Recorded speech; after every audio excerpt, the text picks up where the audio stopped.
ਵਾਹਿਗੁਰੂ ਜੀ ਕਾ ਖਾਲਸਾ ਵਾਹਿਗੁਰੂ ਜੀ ਕੀ ਫਤਿਹ.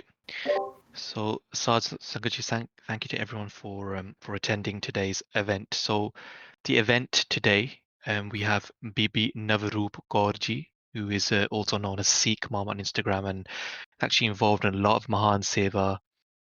Um, and we're actually going to be talking today about Punjabi versus Sikhi culture. So we'll be covering topics such as the Sikh identity, challenges within Punjabi families, and how to overcome them, how to face them. So Benji, do you want to maybe tell everyone about yourself first and the seva that you do? Waheguru Ji Ka Khalsa, Waheguru Ji Ki Fateh. Thank you so much for having me. It's an honour. Um, uh, I am a mother of 4 children, and I live deep down South London, where nobody really comes. And I've been walking the path of Guru Nanak, or trying to, should I say, for the last 14 years. So very new to this path, and still have a lot of work to do and a lot to learn. But I'm very passionate. I'm very passionate about parenting and Sikh parenting, especially because I was born and raised in a Punjabi household, very typical Punjabi household, and Guru Sahib, blessed me and showed me another world, and through that, I then had to navigate a marriage and parenting my children with Gurmat at the forefront of that. And the challenge of that for me has always been that I'm surrounded by family that are not practicing Sikhs. And that can be quite hard when you live with your in laws or your parents, who you want to respect and you want to continue to have a good, positive relationship with them, do not understand the decisions that you're making. So I started SikhMum because I wanted to show the diaspora that we can still follow Guru Nanak's path, and still have fun and still expose our children to Western cultures, but then have that line, and what that line meant in terms of not going into practices that might kind of be detrimental to their spirituality in the long run. So that's why I'm here. That's why SikhMum's there, and it's just a platform really, where we could just share and grow together as mothers, and also to empower women, because we're the ones who are raising the future band. Um, so if we are not feeling empowered, if we feel that we need to be in the background as opposed to the forefront, and have a voice, then how are we going to give that empowerment to the future of our beautiful band? So that's really why I'm here. Some of the work that I do after having my 4 children is around birthing, and how we can use Sikhi and Simran when we birth our children, and the power of that, and how that can have a profound effect on the mother, her healing after having birth, but also the exposure that child has when they first move from being completely and utterly connected to their source, Vaiguru, and then coming earthside into this Kaljug. So that's some of the work that I'm doing at the moment with Guru Sahib's Kirpa, and I love it. I enjoy it. Um, it's um, it's important work. I feel I don't think everybody quite understands where I'm coming from, and that's okay. But one sister at a time, it will have a rippling effect, and that's what's more important to me. So thank you for having me. No problem, Benji. Thank you so much for coming. So there's a few questions that people have, people that may be in a similar position to yourself, or are maybe wondering, like, what are some of the challenges that you yourself have faced, or that people might face with a Sikh identity? Mm. Okay, so first of all, there's a reason why we're meant to look different, and I think that when we make the decision or when, when Guru Sahib presents us with this kind of free will, if you will, of, what am I going to look like? What is my Sikhi going to look like? Whether it's an internal identity or external identity, we need to understand that it needs to look different. And I think when we make that decision, it needs to we really need to factor in some of the challenges that we're going to face as a part of that. Because when we don't do that, sometimes we can struggle on the path and sometimes fall off. So that's just the first piece of advice I'd like to give to anybody out there who is, thinking about, kind of maybe donning the star, keeping their gears, keeping their facial hair if it's women, and men actually, because, they too, struggle with facial hair, and, sometimes the dadi grows this way, that way, whatever, various things I've heard from things. So, that's the first thing I would say. In terms of challenges that I have faced, so I have quite a lot of facial hair because I suffer with a very well known and growing syndrome called polycystic ovarian syndrome. And this is an hormone imbalance, which you will find that, your mothers wouldn't have had that, and their mothers wouldn't have had that because they were eating really good foods and they were looking after themselves and everything was organic from, from the bin, from, yeah. And but now we live in the Western society, our DNA is changing, and it's having a quite a detrimental effect on our bodies. So for women, facial hair can be, quite a big challenge. I still struggle with this quite a lot and quite open about that too. I can, with Guru Sahib's Kirpa, I'm going to say right now with my hand on my heart, I don't think I could, right now, I could live with myself if I ever did something to my gears. However, I don't know how I'm going to feel tomorrow. So I never like to look at other Bibia who have made choices around their, their facial hair or whatever, because you don't know what kind of mental effect it's having on them. I know women who have suicidal thoughts, women who don't even go out of the house. I know a Bibi in New Zealand very well, and she hasn't left her house for 3 years because of her facial hair. And so this is one of the major things. For me, I wear a scarf, and it's very visible on my platform that I always have a scarf on.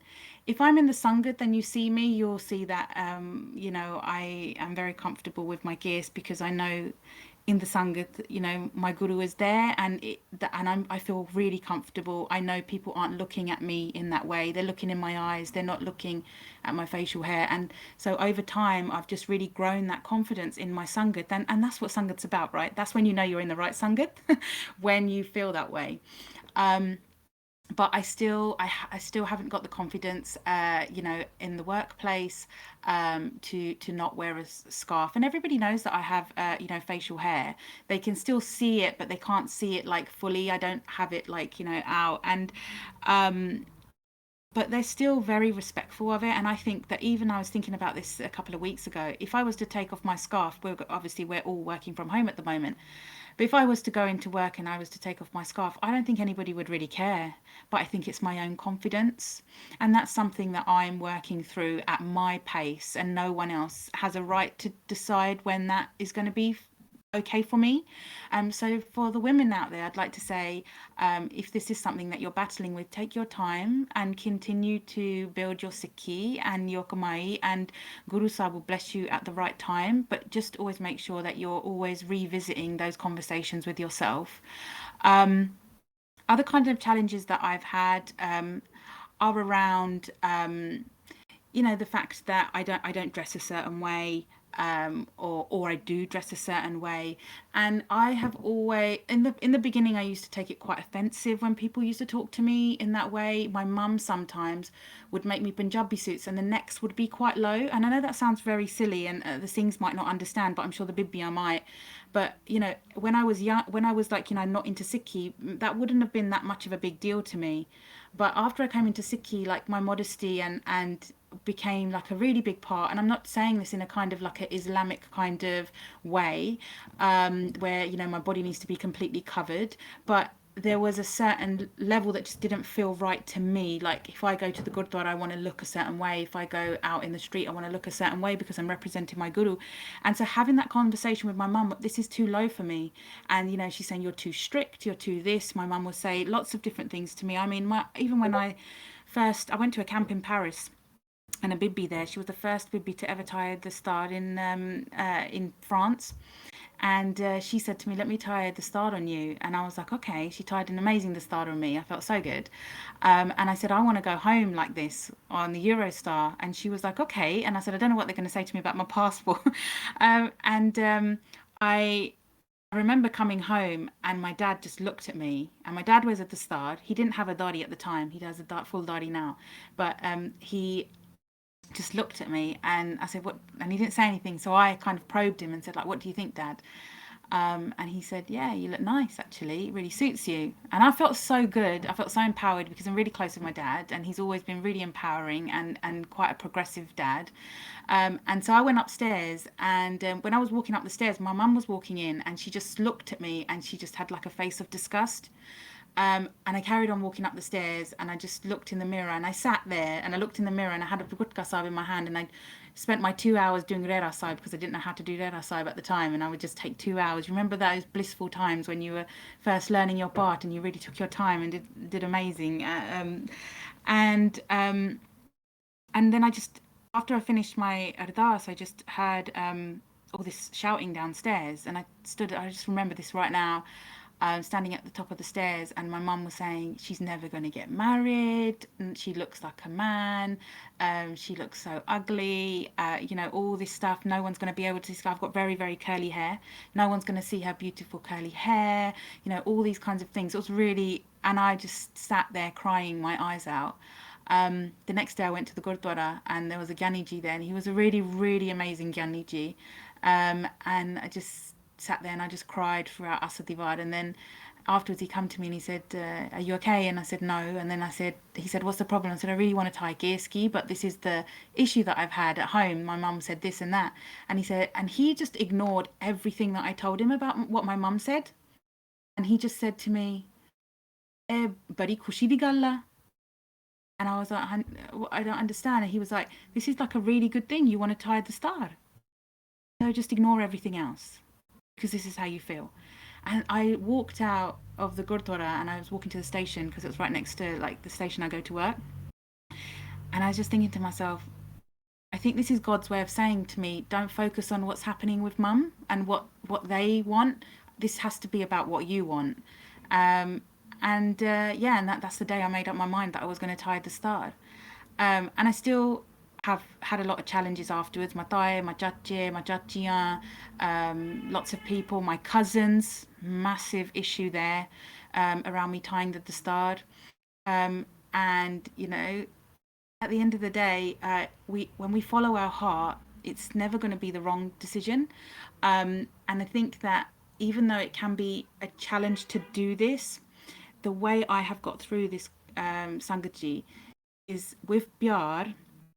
I really took the time to spend time talking to people about how I was feeling internally. And I remember having a conversation with my mum. We went to Starbucks and I sat there and I just said, "Mum, I really need you to understand how I'm feeling inside." Um, and she was like, "Maini gal nahi sunni, maini sunni, like what are people going to say?" And I said, look, just listen to what I've got to say and then you can say whatever you want." And I just sat there and I said, "Look, I feel really hollow inside." And all of a sudden, Guru Sahib has blessed me. And through that blessing, I just, I feel like this is what is going to fill that gap for me. And I think that because I was speaking with God and I tried my best to speak with humility, but I was speaking the truth. Um, how could she ignore her daughter, right?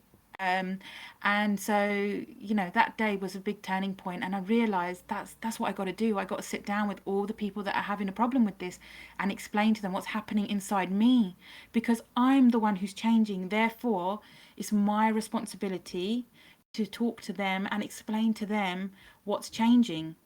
And if they love me, if they really love me, they will respect and understand that. And they did. You know, it may have taken some time for some people, and it may have been like an overnight thing for others. but ultimately everybody's accepted it. um, and so this is the biggest advice I'd love to give everybody, and I promise you it will work. If you sit down with people who you really care about, who you're very invested in, and explain to them what's happening and these are the challenges that you're having and this is how you need their support, if they are the people that are going to be staying with you on this path, regardless of whether they are doing as you are doing, they will be there with you and they will stand by you. And if they don't, maybe it's time to move on from that relationship and just make it a acquaintance. Um, I hope that answers the question. I kind of long winged it, but yeah, that's my experience. And I think that was a that was a great great answer, Benty. I think it's actually interesting because you gave a lot of insight as into someone's experience who is suffering from that, and the kind of pressure that many Benjis out there, many Sikh, many Kaurs, many Benjia go through day in day out. I think a lot of people don't.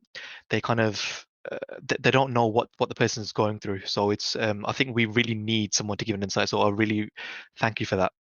Um, so how much pressure would you say from when you were young was there on you specifically, from maybe your family or even society, like to maybe remove your case? Like, were there thoughts in your mind where your family's been putting pressure on you, or maybe just society in general, where you thought, where you thought like this, like any conflicting thoughts basically? Do you have any?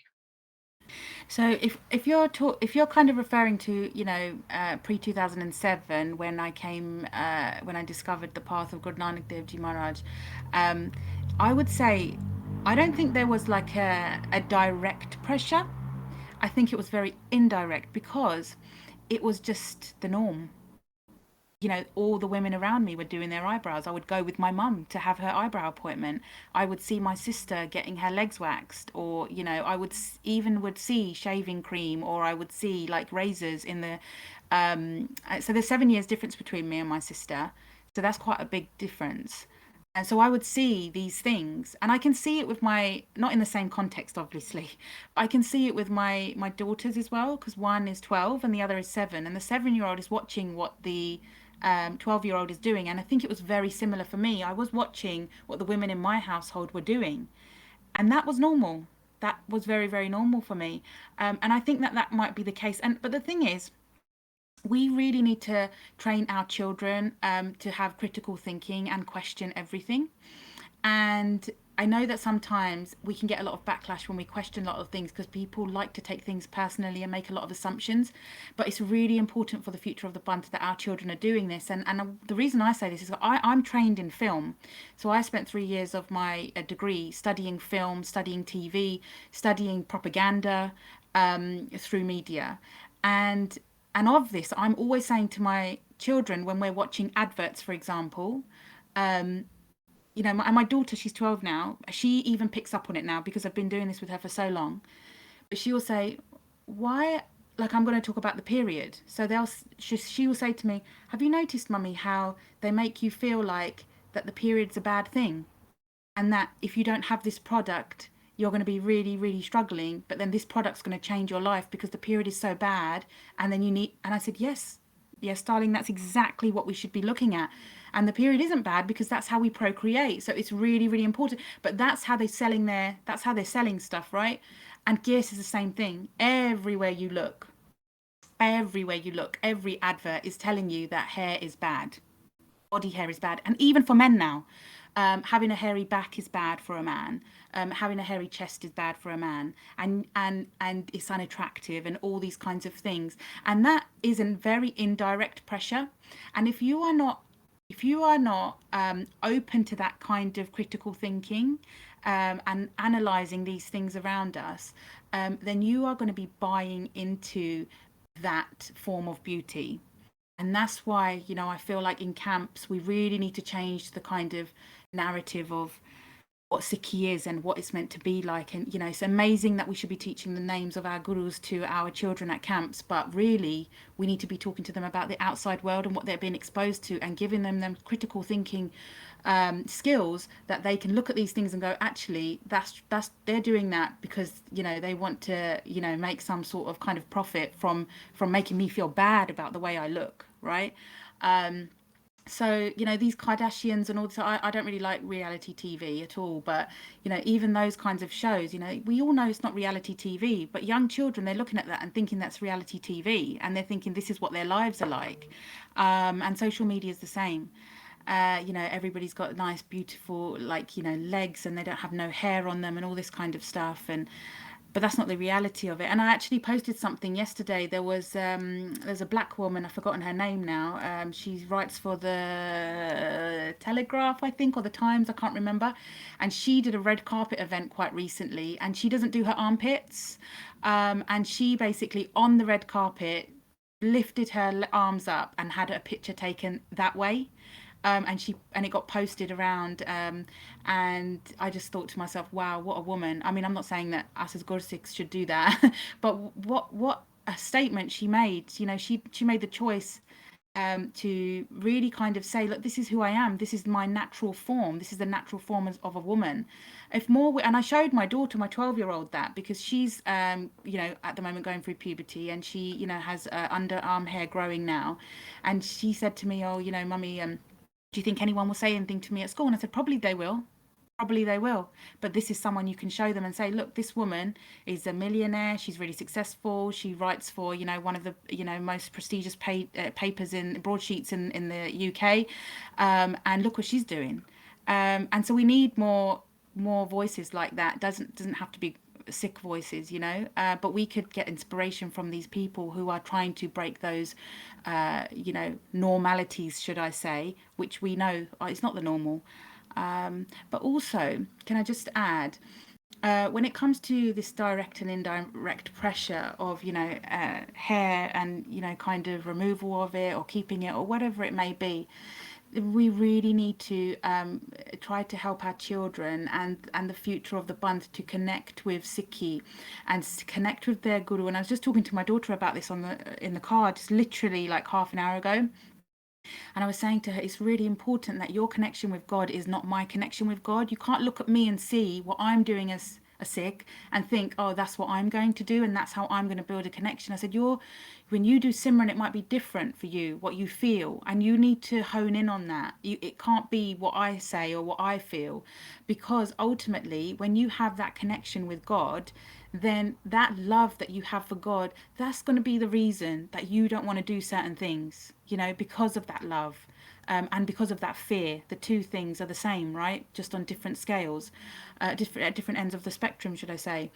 So that's really, really important. And the reason why I wanted to say that is because I just found out, which is really heartbreaking for me. However, I accept it because I know, like I said, the Kardashian world we live in. My niece, who I'm so close with, she, during COVID, out of complete and utter desperation, wanted to get to Turkey so she could get a nose job because she wasn't satisfied with her nose.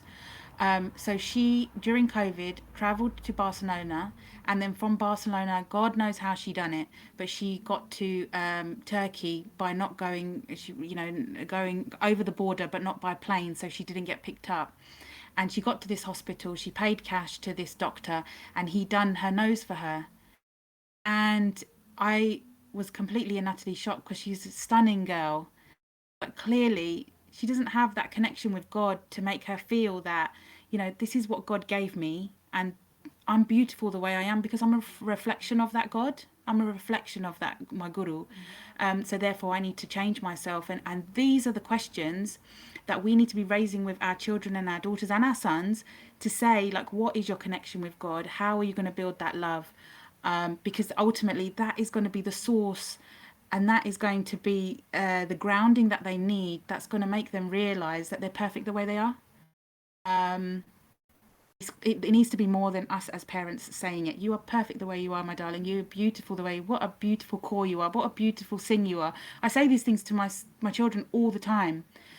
However, it needs to be more than that. As a parent, I feel. I might be wrong. People may not agree, but that's what I truly believe. Thank you. So, touching on the point of youth, what what advice or how can we as a band together encourage the youth to become good Sikhs, to get more into Sikhi? And maybe you can share your own personal journey of how you came to follow Sikhi. So my journey was quite different. I say different, but I know a lot of Gursikhs actually who have come onto the path in a similar way. In that, I just I went to a gurdwara in India, and I had an experience there that was quite life changing. And I literally walked into the gurdwara one person and walked out another person. I gave up when I walked into that gurdwara, I was taking drugs, I was cutting my hair, I was smoking, I was drinking, I was doing everything under the sun. And I walked out, and I just couldn't even, I couldn't even. All of my indriya, my senses, literally were transformed. And that I just remember getting into the car after it was Seesganj Gurdwara, which is where Guru Tegh Bahadur Ji, the ninth Guru, had their execution. The Shahidi was done there, their head was cut off. And I remember getting in the car, and when we were going there, the Bhangra music that was on in the car, it just came back on again when my cousin started the car, and I just couldn't even listen to it. Like something, it was like blood was coming out of my ears, I swear to God. And I literally was like, I can't listen to this. I can't do it. Can't do. Can't do. And I was already in quite a fragile state because of what I had experienced. So my mum was like, just turn it off. Just turn it off. That night when they, kind of brought meat out, I couldn't even look at it. I just couldn't even I just felt like I wanted to vomit. Everything for me just changed quite quickly. So it was a very different experience in that I didn't really have any control over what was happening to me. Um, but in terms of somebody who is coming into Sikhi, there's a reason why this is. If you're feeling something, there's a reason it's happening. Um, and I just want to say that it is 100% that God has chosen you to feel what you're feeling, or the desire or the magnetic force that you're feeling to be around Gursikhs, to be around people who are, Amritari and practicing Sikhi, to be in the presence of Sri Guru Granth Sahib Ji, to be at the Gurdwara, to do seva, whatever it may be, whatever small form of Sikhi that you are feeling compelled to be a part of. There is a reason for that, and that is kind of proof that that connection with you and God is already there. So it's not something that should be ignored. Although I know a lot of people over the years who have ignored it because of other pressures, but then even if you try and ignore it, it will come back. It will keep coming back. So you might as well explore what you're feeling, and see how where it leads you. It will never be somewhere wrong. Let's just say, um, when it comes to encouraging our youth, I think there's a lot of. I personally would like to put the responsibility onto those who are already practicing Sikhs at the moment, especially those who are younger, should I say. I'm 40 now, so I don't really class myself as young. Actually, I do feel young. I'm not going to say that.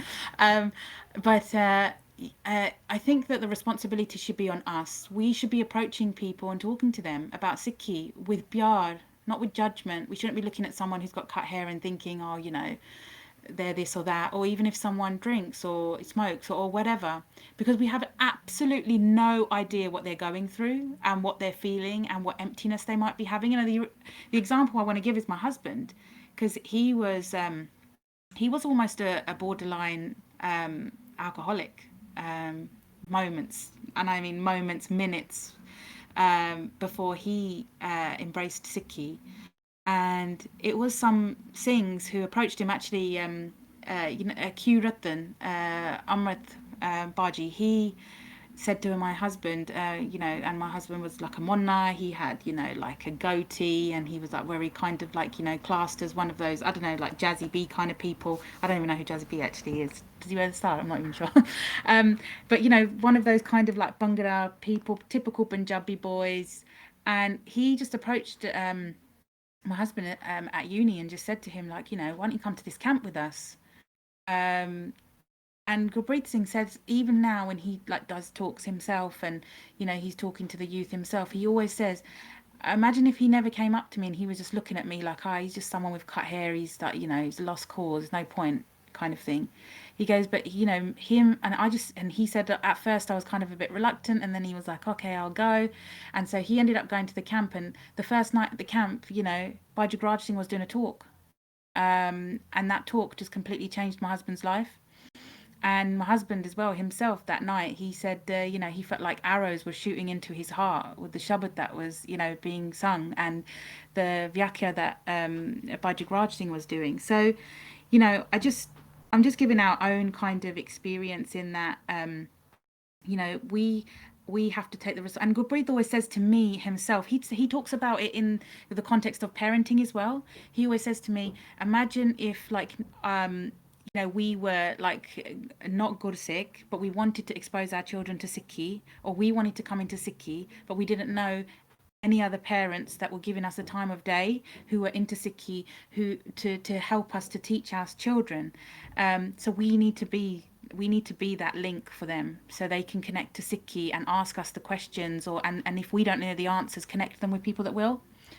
So that's what I would say. I say that the responsibility has to be on us. We need to be the approachable ones. And I remember going to Castle Camp once, which is a fantastic camp. Actually, there's absolutely brilliant camps all in this country, Boss Camp and Seek to Inspire, and lots of different camps. And I just remember going to a lot of these camps, and there being like a kind of like a clique culture. And I just, even though I had at the start, I just wasn't within the in crowd because I was quite new to Sikhi. And so when I then kind of, got quite stronger in my Sikhi, and I had received Amrit and was practicing for a bit, I made it a point that any time I went to a camp, that I would always approach that person that was on their own, because I just never want them to feel the way I felt. And I think that's really the benti that I would do to anyone here who's practicing Sikhi, and anyone who is on the path and would like to have sangat. Just have the confidence to go up to someone and ask them, a question, or just go and sit with someone. The sangat is a beautiful place to be, because that's where God resides. And if there's negativity there, it's not because of you, it's because of other people's baggage. Move on and go to the next person. Just have the confidence. And the thing is, if you're really searching for Sikhi, if you're really, really searching for something, you will find it. God will send it. I certainly have experienced that, and you will too. So since I think it's tomorrow, it's a Rakri. Um, so how do we, as Sikhs in Punjabi households, how do we convince our family who are still following these traditions? How do we convince them out of doing it, or that to not force us to do it? I think the second part of what you said is the better. How do we force them? How do we talk to them about not forcing us to do it? So for me, I don't stop anyone in my family doing it. They just know that I'm not going to do it. And if they want to listen again, I'm really willing to tell them where does Rakhi come from? What is it about? How does it or does it not connect to Sikhi? How does it contradict Sikhi? And then my husband, when I got married, he's got two sisters, and Rakhi is a massive deal for them. Massive. I mean, like, I've never experienced it, even in my own family, the way they experience it.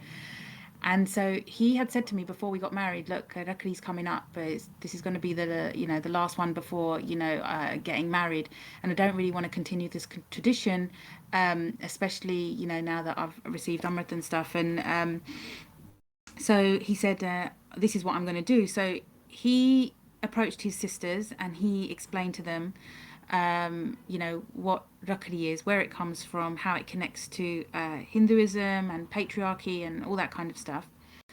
And he said to them, I would still love to honor you and our relationship, but I just can't do it on that day. We can choose any other day. And they didn't really want to have it. They literally, they just didn't. And I think that that was quite detrimental to their relationship. Um, when we got married, I got a lot of the blame for that because they thought that actually that was to do with me and I was stopping that, which wasn't the case. But I actually said to my husband, I think there's a lot of insecurities between brothers and sisters sometimes and between parents where they worry that their children will not have close relationships. And so a way to keep those relationships going is by, honoring them by doing these kinds of things, doing rakhi and stuff like that. They don't care about the meaning, what it means, where it comes from, what the origins are, nothing. How it contradicts Sikhi, how it goes against Sikhi and stuff. But it is something just kind of very surface level, I feel. And that is quite problematic, I think, because that means that you don't really want to work on what issues you have as siblings or as a family, but you just want to kind of brush it over by doing this one day in the year where you kind of do this tradition or whatever. So ultimately, it's about talking to people, and then if you do recognize and have the confidence to say, look, if there's some issues between us, let's talk about it. But our relationship doesn't depend on one day and us doing this. And I can tell you since 14 15 years ago now, it was when my husband said to his sisters he didn't want to do rakri anymore. Their relationship has never been the same. Never been the same. So I think, yeah, it's a hard one because a lot of parents, they're not in that kind of mindset of change. And so when you try to kind of change something that they've been doing for years and years, it's very, very, very hard to navigate through that. But ultimately, what we can be really conscious about is what are we going to do in the future? What precedent are we setting for our children? I've got two boys and two girls, and never have they ever done anything like that to each other. Um, but every day, they hug and they kiss and they love each other, and we talk to them about sibling love and talk about, the relationship Guru Nanak Dev Ji had with his sister, and how even though he went and did, his udasiya, he would always come back to Sultanpur and to see his sister. And that's the kind of relationship that they should be building. We talk about the Serbs and how close they were, and that these are the kind of conversations we should be having with our children and reinforcing that our relationships are based on more than something external and surface level. But we can't change anyone. We can just change ourselves, and we need to accept that. And there's no need to get upset about it or frustrated about it. I remember, actually, I want to tell this story, right? Because it's really been coming up for me, because I did a post yesterday about Rakhi, and there's been so many messages in my inbox about it where I really offended a lot of people. But I just want to say, when my cousin, he lives in Canada now, but he used to live around the corner for us. Literally, he's like my brother, born and bred, my chacha's son. Round the corner, he's born 1 month between me and my sister, and him and my sister are 1 month apart. And I remember walking on Rakhi, getting up, picking up the Rakhi that my mum had bought from the local Indian shop. God, they're really ugly as well, aren't they? No offense, but the Rakhis just look really ugly, especially when you put it next to a kara. But anyway, I walked around the corner, and I walked up the steps, and I knocked on the door, and I said, "Happy Rakhi." And you know what he done to me? This was his first year after he received Amrit. He just slammed the door shut on my face. And I was like so naive and young. I just thought, oh, okay, what have I done? And I came home and I told my mum, and she said, oh, he's just too strict. बहुत strict हो गया hun. अमृत शक्या hun ऐदा हो गया, da da da da. She started saying all this kind of stuff to me. I'm sure lots of people think that about us as well. But that was not a good experience. And I remember after I received Amrit, which was many, many years after him, and I said to him, you didn't do a good thing. You didn't do a good thing there, Baji. And he was like, why'd you say that? I didn't want to do it. And I said, you should have taken the time to explain to me. You might have made my understanding, more profound. You would have educated me. But instead, you basically, that stereotype that is on people who receive Amrit, you made it worse because you made it like he's really strict, he's this, he's that, all the things my mum said. And he even agreed. He said, "Yeah, I didn't kind of realize," but he goes, "At the time, I was just in a place where I was like, I'm not doing anything that is like against Gurmat, and that was the end of that. But I should have taken the time to explain it." So that's what I would say: take the time to explain it to your family. For those that want to really hear it and have a relationship with you, they will hear it. Those that don't, again, don't be afraid to just have kind of passing relationships with people, because the Guru will always send you others who are going to be stronger to fill those gaps. I think with, Guruji's Bayan Kirpa, there's actually a lot of people who are now coming into Sikhi, especially the youth, especially since COVID, from my experience, a lot of people have now started to, come into Sikhi, and others who are born to Sikhi families have started to study it more.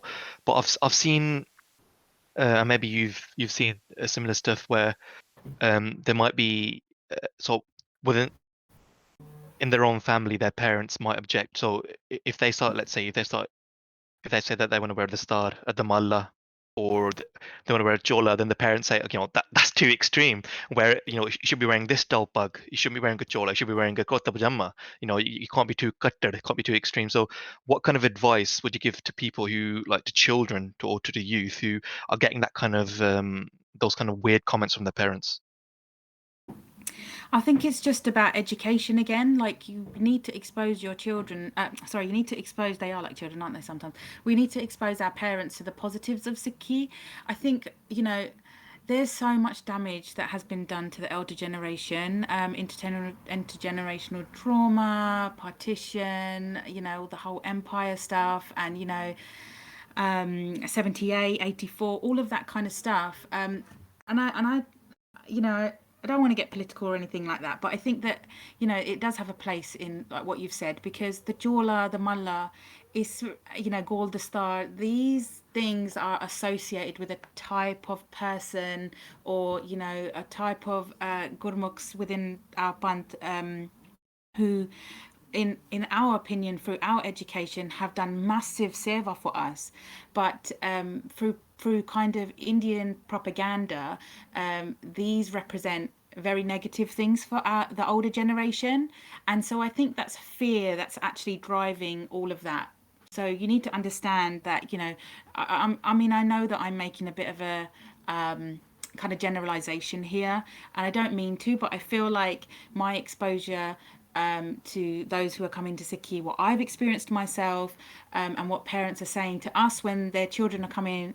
We've had actually parents come to us and say, my child's been coming to your Casa Club, and all of a sudden, they want to give up me, and they want to tie like the mullah, and I really liked how they just used to have butka before, and all this kind of stuff. And I think it's fear driving a lot of that, and that fear is just born from lack of education. So, let's take the responsibility to try and talk to our parents, expose them to the positives of, if we're like, talking about someone like Santji, like let's tell our parents the positives that this individual brought prior to 1984, prior to Harmandir, all of that. There's so much we could basically be sharing with them and really re-educating them. I certainly have experienced that. When I was coming into Sikhi, I remember wearing a t-shirt and it had Santji on it, and my Chachaji said to my dad, "Why are you allowing her to wear that?" Right? And I'd already had conversations with my dad about it, and my dad was really, and even though at the time, and this is really key, guys, at the time of having that conversation with my parents about 1984 and all of that kind of stuff, the conversation was very, very subtle. So the conversation went like this: where were you on June 1984? We were living in Greenwich at the time in our flat. Okay. Um, when did you hear about what happened at the bar sub? Oh, we didn't hear about what happened at the bar sub because there was a media outlet. Did you ever go to the protest that happened in London, kind of that week? Because I saw loads of videos of like, kind of older generation going, from the diaspora into their towns and stuff. No, no, no, we didn't know about that kind of stuff. I actually know that at that time, my mum and dad were probably like, having sharab, not really caring about what was going on, all that kind of stuff. And they become quite triggered by what I was saying. And I knew at that point I needed to leave it. I needed to leave that conversation there and just let it sit with them. And you know what I noticed? Over time, my dad had started to go onto YouTube and look up videos where people had posted about Santaji, and then he would bring up conversations with me and start to say things to me. Um, and so that made it a lot easier about the start. It made it a lot easier about me because I really had a desire to wear bana as well. And even when I used to wear hazuria, my mum used to say, "You look like a gyanni." Right. And I used to say, "Oh, thank you. I take that as a compliment." But to her, she saw that as a negative thing. So all these kinds of things started to change. So education is the key, but also just knowing what that fine line is of what I'm going to say that's going to be enough to trigger them and maybe start the thought process for them to start exploring themselves, but then also knowing when I need to stop so I don't get to a point where they become so defensive and then they feel like I'm speaking from a place that's not humility and that I know more than them, because our parents struggle with that because of the whole kind of generational, you have to listen to your elders kind of thing. You don't learn from your younger you don't learn from the younger generations. The elders are the ones that are here to educate. So it needs to be quite a sensitive conversation that you have. You have to be very, very strategic about it as well. And I can tell you now that my Chachaji, after that conversation where he did not like me wearing that t-shirt to his house, he now is probably more of a Khalistani than anyone I know in my whole family, just because I was able to educate my dad. My dad spends so much time with my Chachaji, and my Chachaji, has gone on to be exposed to that through dad. So it's a rippling effect. So if you are having these troubles, um, make sure you start to educate from kind of grassroots level. Where is it coming from? Well, why don't you want me to wear the jawla? What does it represent for you, the mullah? Because actually, did you know that the mullah is a sign of loyalty? And I always say this to like Bibi when I do like camps and stuff like that. Um, every job that I've ever been successful at getting, it's because I've had a question where they've asked me about what can you bring to our company? Why should we hire you? That famous question you get. And whenever I feel that, inside me, there's this, instinctually, it feels right to say this, I'll say, you see what I'm wearing on my head? You can't ignore it. It's called a turban. And this turban basically is a sign of my loyalty. Even though in modern society, me going out in the street, this is not accepted as normality or normal or whatever it may be, I'm still loyal to my guru, yeah, to wear this and represent them wherever I go, at every corner of the world. And that is what I will bring to your company. And that is why you should hire me. I will be the most loyal person, and that's what my turban represents. And and I think that we need to be talking like that. We need to have that kind of mindset. We need to be able to really articulate how we feel about Sikhi, but then do it in a way that's very logical. Our parents don't feel like we're getting too emotional, where we don't come across like we're being too egotistical, and we're being very sensitive to their needs as well. Um, Sorry, I feel like I'm answering these questions like so bigger than I need to. But I want to share, like, what I've experienced, because I feel like that background can really help people to take some of those, if it will help them, tips, and go and use them in their life. So I'm sorry if I'm taking up too much time on each question. No, no, Benji, feel free to expand as much as you want. It's all right. Because some of these questions are coming from the Sangh directly. Okay. So there's another one. They're asking, what are the main differences that you would say between Punjabi culture and Sikh culture, and do they sometimes overlap? Mm. I can tell you some of the similarities. So I can tell you that food, we have the same food, we have the same language. Um, I can't really think of anything else other than that. I'm sorry. um, the reason why I'm just being, I think a lot of my challenges when I was coming into Sikhi was because of just the damaging effect of Punjabi culture. I'm just going to be really honest, and I don't mean to offend anyone here, but for me, that's the experience I had. Like, my sister married a Gora, um, and it was my husband who no one really was kind of keen on because they saw him as just way too strict. And don't you just hate that word when people call you strict? Like, there's a difference between strict and being disciplined. I'd say my mum is more strict in her parenting than my husband is. He's more probably disciplined in his Sikhi, but we haven't got that distinction there. But yeah, I digress. I just feel like there were so many factors from Punjabi culture to not allow my sister to get married to this Gora, right? My sister wanted to marry him at like 40 years old. So for me as a sister and Gurpreet Singh, we were looking at her and thinking she needs to start her life. But my mum and dad were like having none of it because they were like she needs to marry someone with a dastard. And um our argument was she can marry someone with a dastard who does all the things that you want him to do, eats meat, drinks, goes to all the parties, does all the dancing, does, all the bulla bulla that you want, but he might be going home and beating the hell out of her, you know? Or, she might go and live with her in laws and he's not going to stand up for her not once when they're giving her a hard time because of Punjabi culture, because it perpetuates all these things. But if she married someone who is not in, because she's not a Sikh and she's not a good Sikh, and that was obviously very triggering for my mum to accept. How can you say she's not a Sikh? I said, because if Guru Sahib says this is what a Sikh is, even I'm not a Sikh because I don't have Pakka Amrit Vela, I wish I did. But, Guru Sahib says that, if you want to call yourself a Sikh, you got to get Amrit Vela, you got to jap Naam, you got to sing Gurbani, when the sun rises, all this kind of stuff. And that was quite hard for my mum and dad to take. But Gurpreet Singh convinced them to get married. But oh my God, like, I didn't realize the effect that myself and my husband had on my sister, because my sister was like, I don't want to have an Anand marriage. She was saying I had always dreamed of having an Anand marriage, but she goes, I can't have an Anand marriage because an Anand marriage represents something so massive. And I'm not doing that because I'm marrying a Gora. So, which for me, obviously, my respect level for my sister went through the roof, right? But my dad was like fine with it because my dad's quite progressive in his thinking.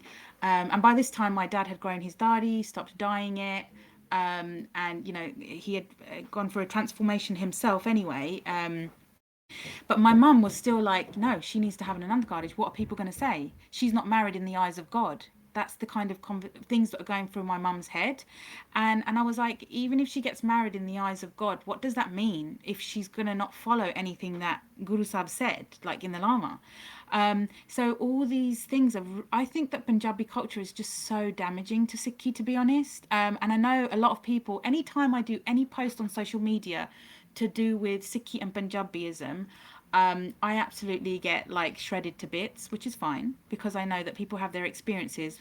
And I don't mean to trigger people, but actually triggering them may be the best thing to wake up our bunt a little bit, because this is the thing. Like, even with the farmers' protest, like, it was massive to see so many non-practicing Sikhs have a voice about the farmers' protest. But I just couldn't help to think that it was because a lot of these Punjabis were looking at this as a caste thing. That, they were looking at them, not because I have people in my own family that they look at themselves and they think to themselves, my caste comes before Sikhi. And so a lot of people were, speaking about this because this was their land. This is my land. You basically doing this to.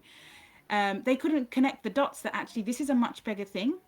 Um, and so even though it served us well in the kind of farmers protest movement, I think ultimately there's a big issue that needs to be kind of established around kind of the difference between Sikhi and the difference between Punjabiism. And I think when you come onto the path of Sikhi, one thing we need to understand as Punjabis. So I don't know if there's like kind of non Punjabis on here, but this is something I always say, right? And if there's anything you take away from this today, please take this away.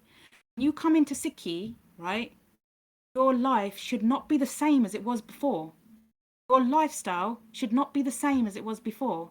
You should not be going to the same places and doing the same things and having the same dialogue and having the same vocabulary. Everything should be changing.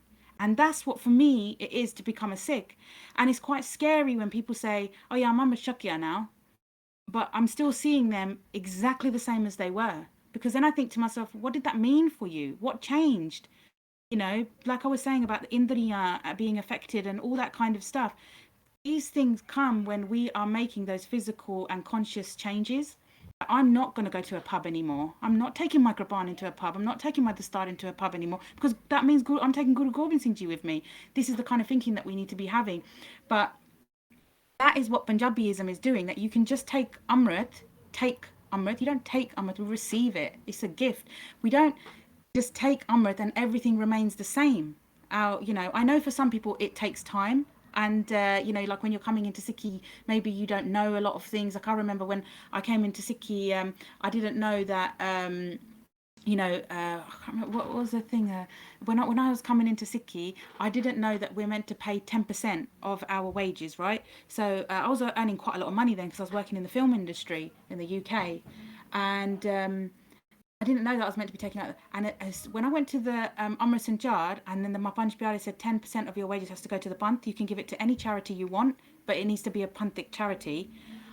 I literally was like completely shocked, and I thought to myself, oh my God, how am I going to survive without that 10%?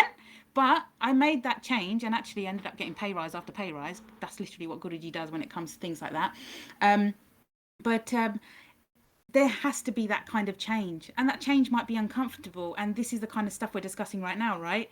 We need to be having those conversations before we take those steps. So people, once you've taken or once you've gone to an Amrit and Jard and you have begged for Amrit and you've received it, those changes don't come at that sudden point. It needs to be something that's progressive. If you know you're heading that way, start making those small changes now. Start having those conversations now. So when you get to that point, it's going to be the norm for people. It's going to be the norm for your peers, for your family, for those around you, that they know, well, you know what, I'm not going to go to that party. I'm not going to go to these places. Like what I'm saying with my sister, this cultural thing, my mum was like, yeah, she's going to have a jura. Your sister's going to have a jura night. My sister was sitting there and I said, why is she having a jura night? She's not having an antkarage. And my sister was like, "Yeah, well, I'm having to." And she goes, oh, I just want to give your mama G that preference." And you never had one, did you? I know I lost out on doing it for you, so I have to do it for her. And I was like, okay. So there's like kind of Punjabiism brings all this kind of cultural pressure to include people and all this kind of stuff, where Sikhi doesn't really do that.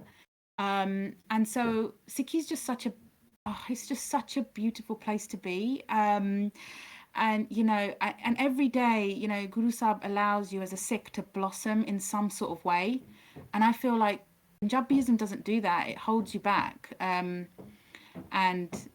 there is a lot of beauty in Punjabiism. There's something in Punjabiism that I must say which is really amazing. It's the spirit that Punjabis have. Punjabi people, they're very passionate people and they have a lot of spirit. um, Imagine if that spirit and that passion was geared towards the Sikh Panth. Can you imagine what we could achieve as a collective? It would be absolutely amazing. But instead, we want to kind of focus on, things that don't really matter. And to be honest,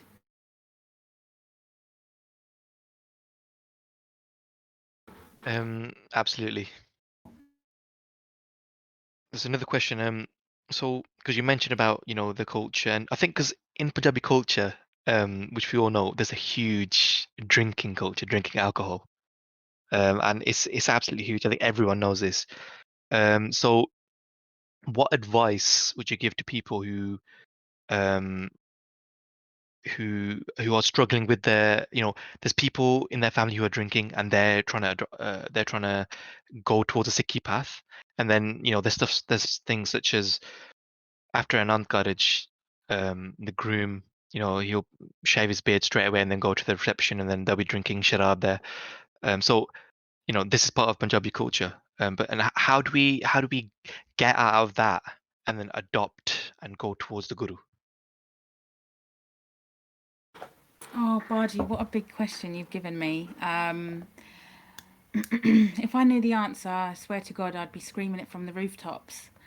Um, for those that know my story, my Jajaji was a very, very chronic alcoholic. He actually was on drugs when he was in India, and then when he came over to the UK, he couldn't get hold of drugs, so he started on alcohol because that was accessible. I can't believe it's legal in this country, to be honest, or anywhere. But yeah, so he was an alcoholic. When I was in university in my second year, the beginning of my second year, he got kicked out of his house. My judge kicked him out. He had two daughters, and he ended up coming to live with us. And I saw firsthand. I saw him naked. I saw him poo himself, wee himself, vomit on himself. I had to go and pick him up in the middle of the night from various pubs and behind petrol stations, and where he was just laying on the street with other kind of shrabbis. Not really a good experience, quite traumatic for like a young someone in the early 20s. Um, but that's like a that's the reality of like Punjabi culture, in that this is where it can lead for many people, and even if it doesn't lead down that road, it can never lead to anything positive. Like I've got people in my family that aren't alcoholics, but when they do drink, it brings out a different side of them, and bad things have happened. I'm sure that everybody on this call can probably relate to that. I don't know how we can stop people from this, but what I do know is that like I said, education is really important, and trying to put more literature out there and more resources. So, for example, Share Charity UK, which is I'm a trustee at Share Charity UK. We've created quite a lot around the do's and don'ts of an undercarriage. So that talking about that specifically in terms of the boy growing his, isn't it so beautiful that you think, wow, you will grow your gears, your facial hair for this long, and then and stand in front of your guru in that form, and take part in what is the first or second most spiritual experience you will experience in your life, consciously, obviously, because birth and death, you're not conscious to it, or unless you're like a gurumukh or whatever. um, but and then literally just throw it all away, just throw it all away. So I think there are kind of changes that are happening in terms of, I know that Derby and Coventry Gurdwara, and I'm sure there's other ones. What they've done is they've built like a second hall, and what they say to the people when they come to book like the divan or whatever, for the lama, they say, if you don't have a party on the day of your Anand Garage, we will give you the hall for free, and you can basically have a sit down dinner, like a kind of banquet style. I know it's not the ideal, because really we should be sitting in the pungat and eating, but to change, to make that big leap of change for the Punjabi community, I think that's quite a good kind of step. And from my understanding, that's what a lot of the families are doing now. They're taking up that hall down meals, and then they're having their party another day. Still not ideal, but at least they're like, you've heard it 100 times. At least they're not washing down the Kara Prashad with a bottle of vodka or whatever. Um, so I think small changes like that, and if more Gurdwara were to implement that, I think that's great. Also, like there's the Anand Garage course that I think it's Seek to Inspire have done. I think Casa Foundation are doing one as well. So the Sikhi Marriage Week, that is a collaborative event that Share Charity UK and Basics of Sikhi, Sikh PA, Seek Your Mind, we do. So that's about educating people around that, very subtly though. We try to do it very subtly. We're conscious about what we're putting out there, but we try to do it very subtly because we don't want to scare people away. But that's another kind of way of which we can educate people.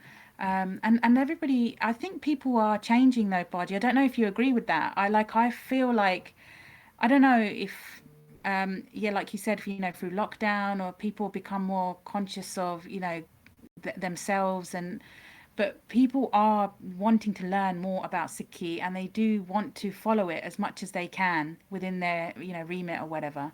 So there is change happening, but yeah, lots more to do. Unfortunately, I don't know the direct answer of how we can change that kind of thinking, but I think small baby steps and working together as a bund. So if all the organisations were to come together, how amazing would that be? We'd be doing it all together. That collaboration key, yeah.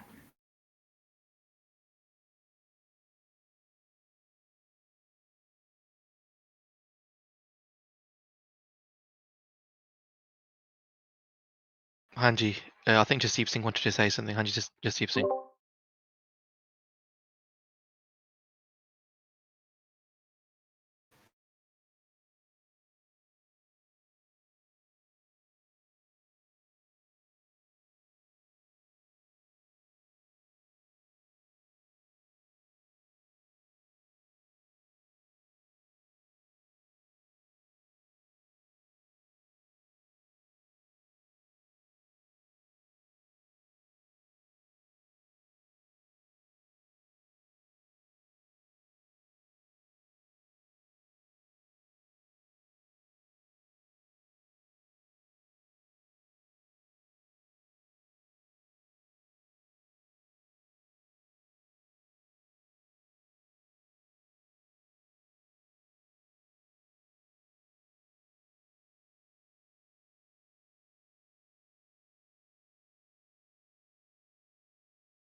I think that's answered the question. Okay, so we have another question here, Benji. So um, someone is saying here from the Sangat that as a core, they struggle a lot with their gears, and they're at the point that the reason that they still haven't got taken Amrit or received Amrit is because that they have, how do I face it when the doubt is coming from inside me? As it's me, my first person, I can't accept it. And every time I fail, the guilt makes me feel even worse. So what advice would you have for this, Benji?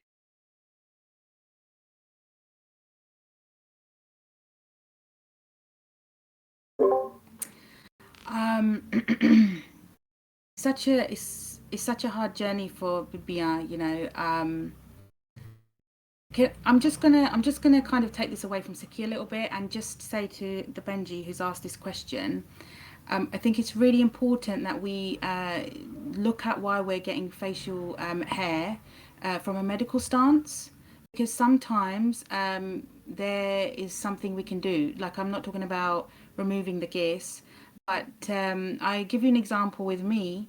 Um, so I have a hormone imbalance, but I also have learned through the years that my hormone imbalance is related to the food that I eat, the lack of exercise that I do, and kind of my choice of lifestyle.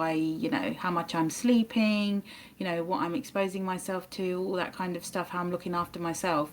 And so there are a lot of bibia, and you can reach out to me on a SikhMum on Instagram if you want afterwards, and I can give you the number of this person. A lot of bibia, including myself, who have gone to this doctor, an Ayurvedic doctor. She's very sympathetic to Bibia. I was the first one to go to her for facial hair, and she worked with me for about 3 years, where she was trying to balance my hormones using my diet and using herbs that she was growing. And yeah, and I know that there's another doctor in Coventry. So the doctor I go to is in Croydon. The doctor that a lot of the BBI in Croydon go to is sorry, not in Croydon, in Coventry go to is in Coventry, and they have also had very good results. It's not an easy thing to do, to get Ayurvedic treatment, because with Ayurvedic treatment, what it's doing is it's not solving, it's not basically like you've got a headache, so they'll give you a paracetamol to suppress the headache, which is what Western medicine does. This is Eastern medicine. So what they will do is they will the course of action will be to find the root of the cause of the problem and try to solve that problem. So it takes time. But I can tell you over time what happened with me is that my gears, which was very thick and was very coarse and was very short, become very thin, and so it became very fine and it became very long. And sometimes I literally would like just see it just falling out. So there was a change that was happening, and it was because my hormones were becoming balanced. And so these are the kind of results that I've heard from Bibi in Coventry as well. So it's definitely something that we need to think about as a bunt, that we need to be pushing what is the problem. In terms of from like kind of a spiritual Sikhi perspective, I think like what Justi Baji said, you know, Ardas is like a massive part of this. You know, kind of just trusting in Guru Sahib, you know. I'll tell you this story actually. Like I was on the part, like, you know, on my route to Amrit Sanjar so I was going to go to an Amrit Sanjar that was set for December, and I think this was September time, and I my sister had said to me, like, you know, if you're really conscious about your facial hair, like, why don't you go and get some treatment done before you go to the Amrit Sanjar? This, right, has become really, really common now.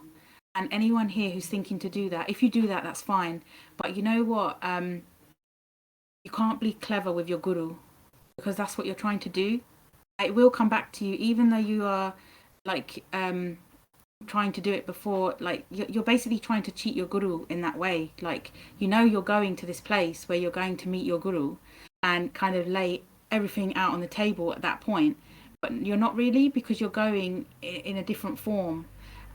So I was going and I was getting electrolysis done on my face. And you know what, guys? You know, when I think about it now, I literally had no gears on my face compared to what I have now. But at the time, like, that's what like society had told me, my family had told me I had just so much, but I had nothing. Like, I think to myself, if I had that now, I'd be like absolutely fine. I would like have no issue, but hindsight, right?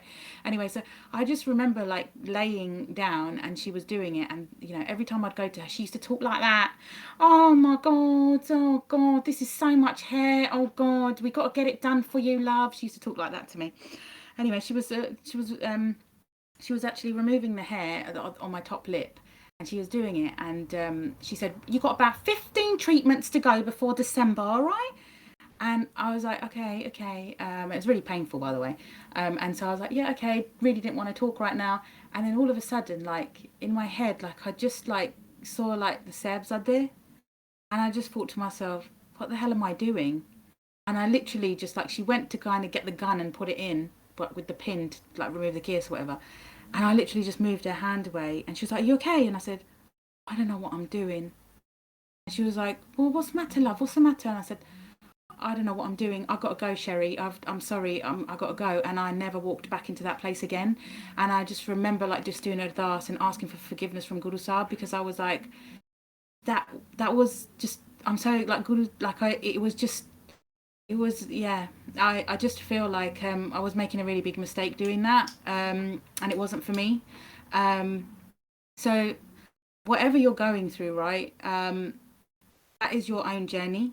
But what you really need, Benji, is you need Sangat. I'm happy to be that. I can see that Jams is on here. She will be that. And there's loads of other Bibia out there. We are ready to support you 100%. Because when you are around the Sangat, real Sangat, who are going to love you regardless, nothing else is going to matter.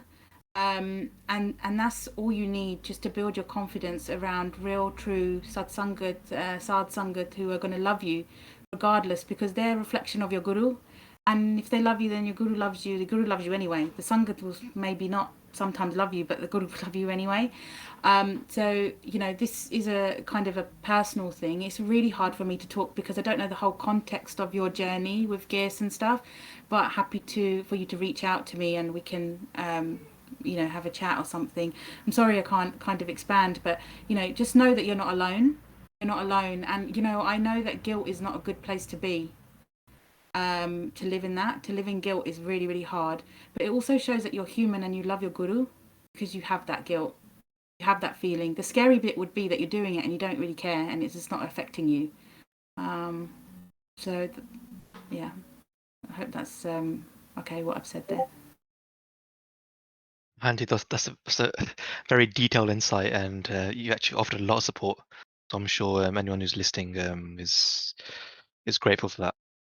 Another question is, how do you deal with swearing? So Punjabi swearing, since it's common in this person's household, and when they do hear it, it hurts their head and it hurts their heart, and they always end up crying, even if it's not directed at them. So how do they deal with this?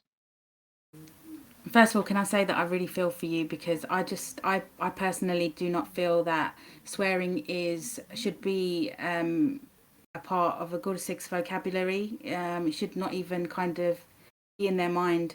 And my daughter is going through something similar. So she started year 7 at secondary school last year, September.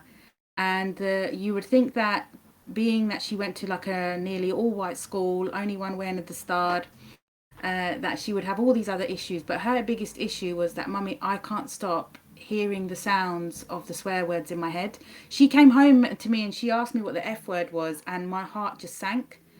First of all, I thanked the Guru Sahib because I thought to myself, thank you so much for getting my child to her 12th year where she's not heard filth like that. Or any other swearing. And but then I was just like, how do I navigate through this? So we gave her some techniques. So we said to her, we want you to do some visualization and imagine, we want you to basically do Simran, and we want you to imagine where, because what she was saying was that she could, even if someone wasn't speaking the words, saying the swear words anymore, she could still hear them in her thoughts, because they obviously, as we know, whatever we're exposed to kind of gets stored. So they were still in her head. And so she was saying, and I tried to get them out and I don't know how. So, we gave her some visualization where we said to her, you need to imagine the word Vaiguru. And as you're saying Vaiguru, the Vaiguru is pushing the bad word out of your head and out of your ear. And she said that's really worked for her. She said she's become quite immune to it now. So I do really sympathise with you. I actually came from a household that we didn't really swear that much, Punjabi or English. My mum hated swearing, so I used to swear a lot before I came into Sikhi, and then literally, like, I just didn't even want to go near even like we don't even say the word idiot, we don't say the word fat, we don't say the word stupid in our house, nothing like that. We don't say any of those words. And even if I by an accident like say something like stupid, Gurleen Kaur, my second child, she will say, Mummy, you did a swear word, and I'll be like, oh my god, I'm so sorry, because I want them to think that these negative words do not need to sit with a Gursik. A Gursik should only be talking positively. So this is my experience. For yourself, I think that having a conversation, having a swear jar is quite good. At my work, when I first come into Sikhi, I was working in a place. No, swearing wasn't a big deal. And then I was coming into Sikhi, and then swearing was a really big deal. And I started saying to guys, "Oh God, did you have to use that language? Did you have to?" And they're like, "Why? What's the big deal? What's the big deal?" And I said, "Right, I'm putting a swear jar in place. I don't like hearing it. It's not good for me. It's not good for my spirituality. So I'm putting a swear jar. Anyone who swears has to put 10p in there, right?" And so this is something that I did at my work, and after about 6 months or something like that, no one was really swearing. It really did stop people from swearing because they didn't want to give up their money. But also, it forced them into a good habit. They weren't actually swearing that much because they were becoming conscious of it, because it becomes quite unconscious. Also, I kind of feel like when we talk about being quite educated Sikhs and things like that, I just think to myself, the English language is so beautiful. The Punjabi language is so beautiful. You can literally translate anything into, you can spell anything in Punjabi, any word, any language, anything. That's how amazing it is. And I was like thinking to myself, like, and I remember saying this to my husband, like, um there's so many words we can describe how we're feeling, whether it's frustration, whether it's anger, whether it's rage. But it doesn't have to be these certain words that, you know, kind of represent, you know, this kind of really negative space. um, and so sometimes when I say that, but obviously you have to say that to the right people. So when I've said that to a friend of mine, and she was an English major, and I said, of all the amazing literature that you've read and you've written yourself, why do you need to use the F word all the time? And she's like, I never really thought about it that way. And I was like, just think about it, because I think to myself, it kind of really says a lot about you when you're using different vocabulary to express your emotions. It doesn't have to be like this kind of filth. I feel like it is. Um, so it's really hard when you're living in the household with people who are doing it. And I think maybe, you know, having a conversation with them, but ultimately, you know, upping your game, upping your Simran, upping your Bard, you know, doing Bard for them, doing Simran, you know, and which will help you to control your mind, and what also give you the technique of, you know, they always make a joke about husbands having what do they call it? I've forgotten what it's called. Is it limited hearing? Baji, help me out here. You know, when the husband doesn't hear the wife say something, but then hears everything else. I can't remember what they call that. I was just thinking, yeah, literally. I think Um, it's selective hearing. that's the one. My husband has it. I think he's got like an illness with it. He's got it big time. Yeah. So select. Okay. He's not getting off the hook though. Yeah, so selective hearing, we can really hone on having selective hearing, especially if you're like unmarried and still living in a household with people and don't have control over your environment. But you know, Guru Sahib can even give you that. To be able to do that. I certainly have learnt to do that, especially when it comes to my mum and gossiping, because obviously gossiping is a disease. Um, and we really need to be able to kind of like switch off when we're exposed to that, if we are in a position where we can't walk away from it. So yeah, a few things there. So just to recap, so speaking to people and telling them, empowering them by telling them that, you know, how great they are, how, you know, how educated they are, how many other ways that they could express themselves through language, as opposed to using that, you know, and kind of upping your own kamai, which will help you to hone in on your own kind of like senses and what you hear and what you don't hear. Anything that Bajis want to add, please do.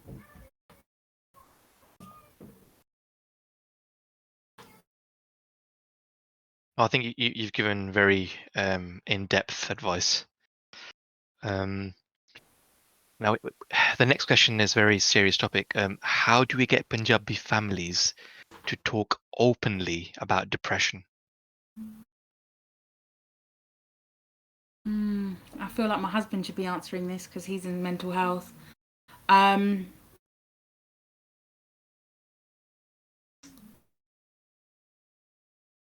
you know, unfortunately, there's so many cases of people that have lost their lives to mental health. Um, and sometimes scaremongering has to be a way in for a lot of people, depending on, you know, the kind of personalities we're talking about. My mum, she suffered with her mental health. She had depression when I was about 7 years old.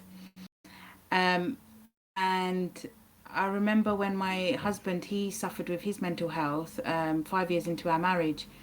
And she literally just didn't want to hear it. And it was just really strange because I was like thinking that she would understand.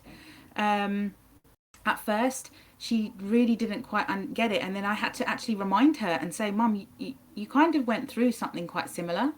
And then afterwards, she was like, oh, yeah, you know, and then she kind of like changed her tune a bit. But I think, um, you know, I feel like there's like loads of people in the Gurdwara who have a lot of mental health problems locally to me. But they're that kind of generation where they don't really like, um, if they've got a problem, they don't really kind of dwell on it, do they? They just kind of move on and think, oh, you know, I've just got to deal with it, because that's what they had to do. They came to this country to earn money. It didn't matter what they were going through, they just had to deal with it. So when I look at a lot of people, I just think to myself, you seem really down. You just don't seem happy. You know, even people in my own family, I feel like that. They just kind of don't really deal with it. And I think sometimes talking to people quite indirectly about other situations can uh, almost awaken them to reality of it. I think there needs to be a little bit more work in the Gurdwara. I say a little bit, a lot more work in the Gurdwara talking about this as well. So I think the Gurdwara committees have a big responsibility, but they themselves are, the generation that don't really want to talk about it. So then the youth have to take it on themselves to kind of lead on, providing the information in Punjabi and, making sure. I actually think there was a leaflet that was made, or a book was made by Sikh Forgiveness, I think, I can't even remember now, which is in Punjabi, to explain what like mental health is and stuff, which was fantastic. Abralla. Um, it, I don't really know the answer, to be honest, but I think that there's a lot of work to be done for sure. Everyone's different and everyone's household is different. So you are the only one who knows how you can approach a situation.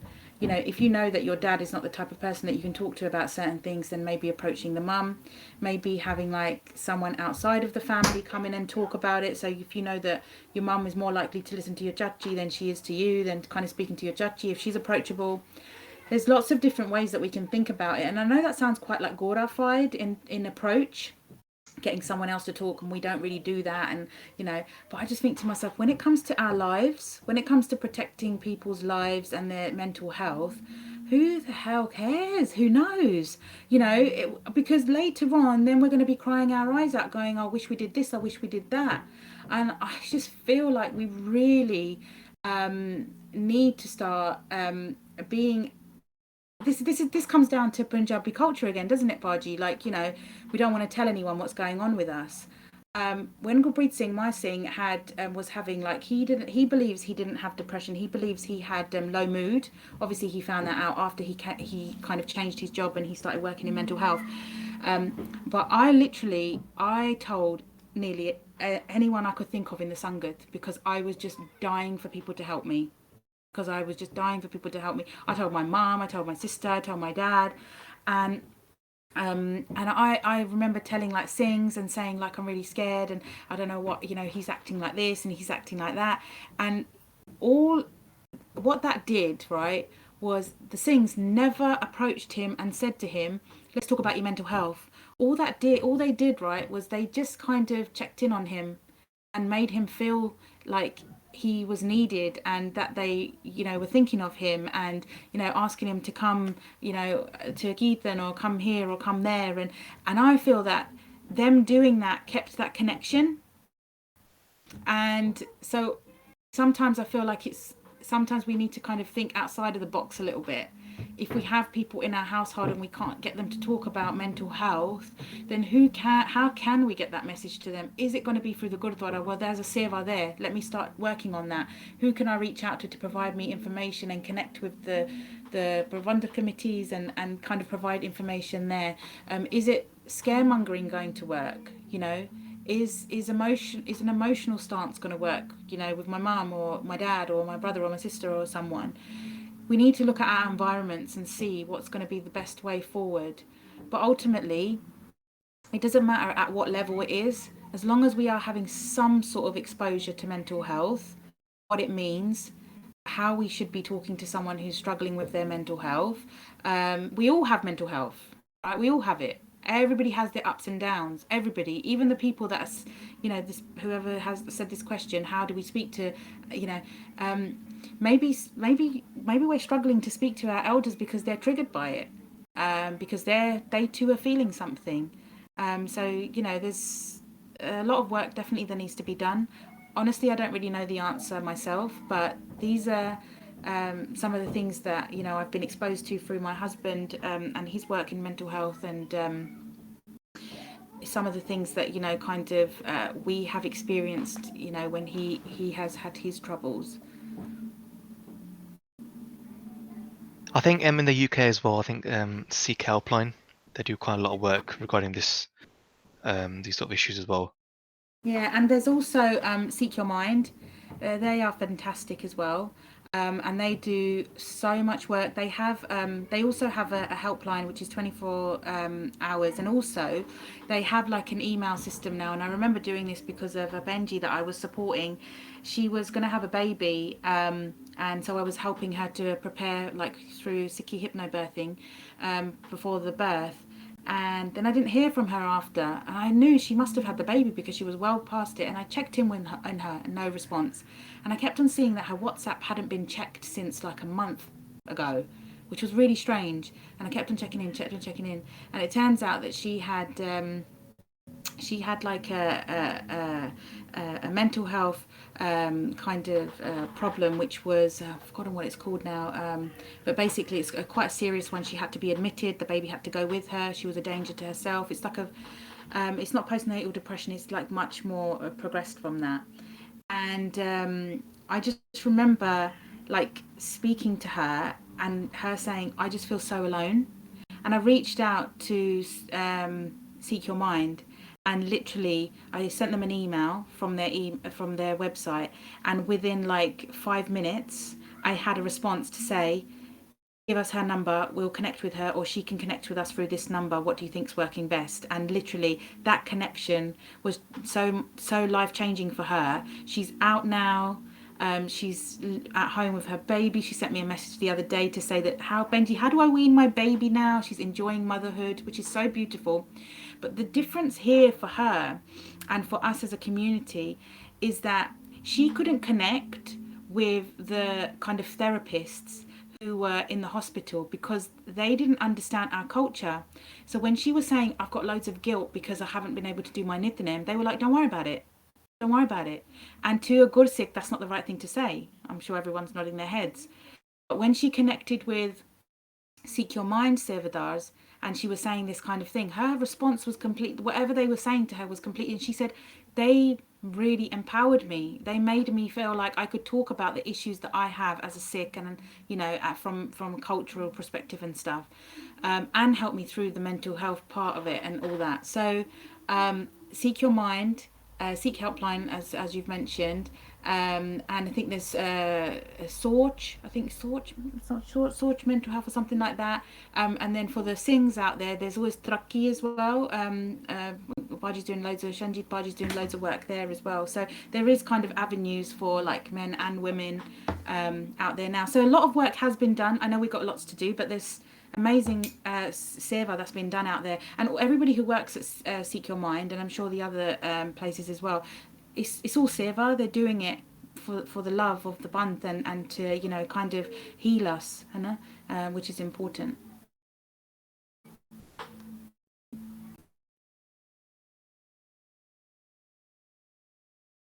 Um, are Sikhs allowed to have love marriages? That's another question. I'd like to ask that person what they think love is, because that's a bigger question. Um, okay, so I kind of understand what that means because the only true love that we should really be searching for is the love of God. And I know that's really easy to say, but isn't that like our journey, like on Sikhi anyway? So that should be our focus. When there's a time to get married, there should be avenues for us to go down to explore that in a safe environment. And the thing is, right? There are a lot of people, unfortunately, that are making mistakes before they even get to stand in front of Guru Sahib and do an Anand these days, and that is really damaging. Like I've experienced it.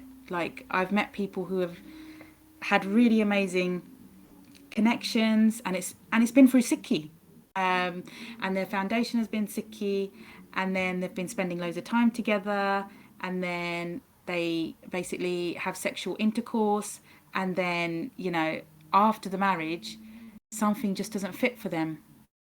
And I've heard this so many times where Gurpreet Singh and I, my husband and I, we've been kind of supporting people, and like this the in the past it's been that the Singh will say, I just can't get over the fact that she did that before we got married or before we took Amrit. or even after we took Amrit or whatever.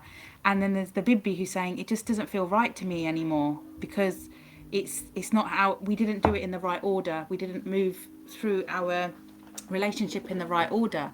And there's been many divorces, and a lot of people have asked the question, well, why did they get divorced? Why did they get divorced? And obviously they can't tell people what the reason is for them getting divorced, which is quite damaging. So that is kind of one area that we really need to be thinking about when it comes to when we're exploring relationships with people. Now, when I was gonna get married to Gurpreet Singh, that Singh did not even want to be in the same room as me.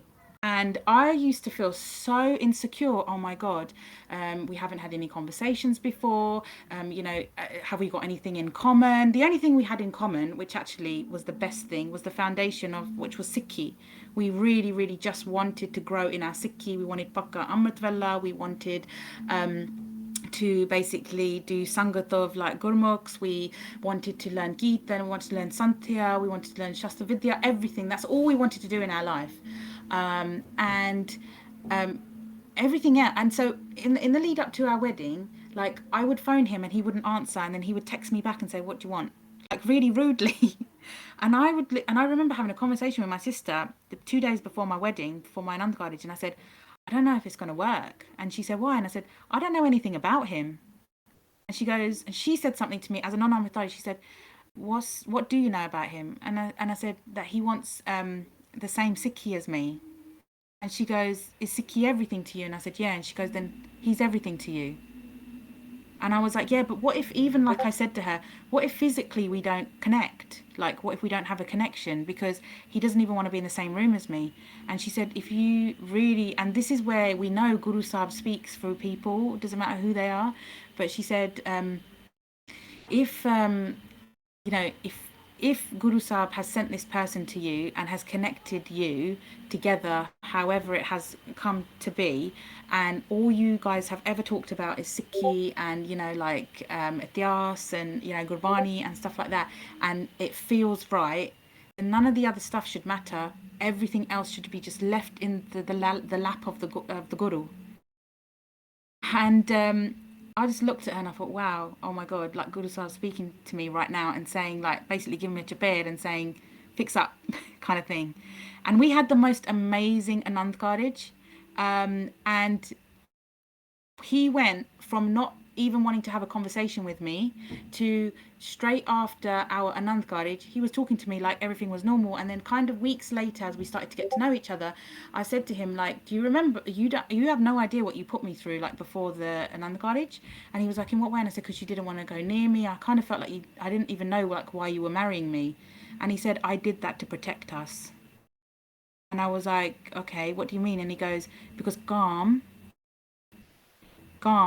wants to be everyone's best friend, and no one is free from Garm except for God.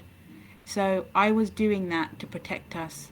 Even though, you may have not thought about it, I may have not thought about it, you have no idea where Garm can just come from.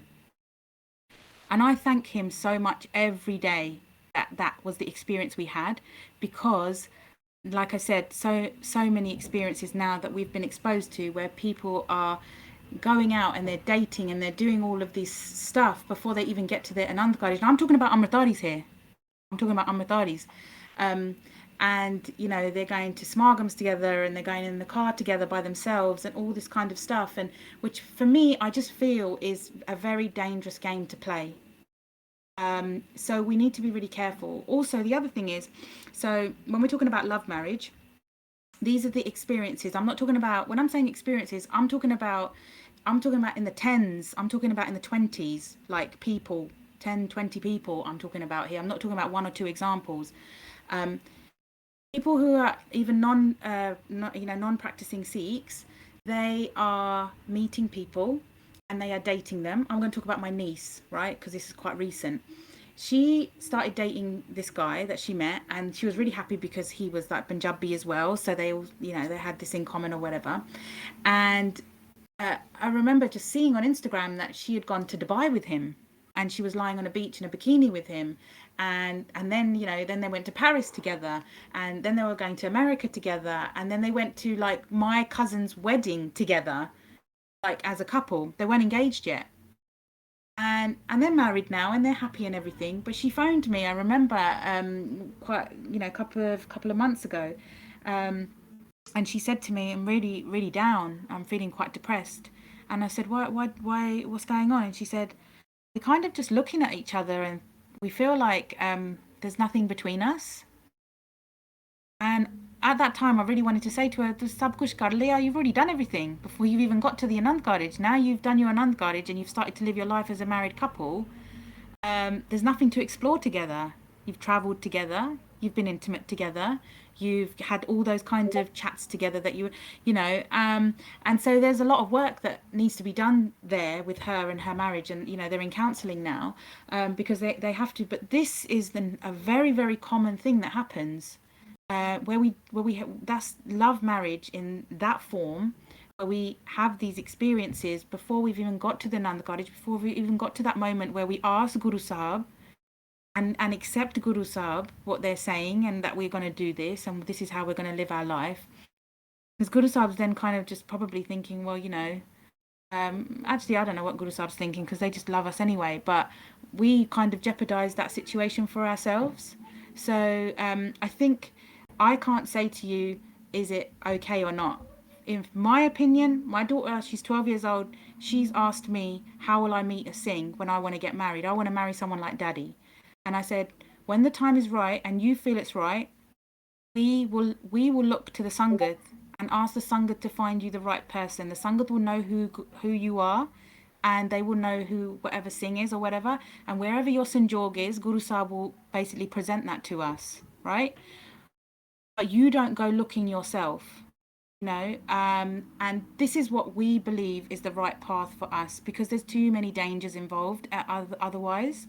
um, and the other thing I'd say is, if you are going to have a love marriage, please just think about the things that I've said to you, because you don't want to be looking at each other after you've got married and made this decision, and are kind of thinking to yourself, well, what now?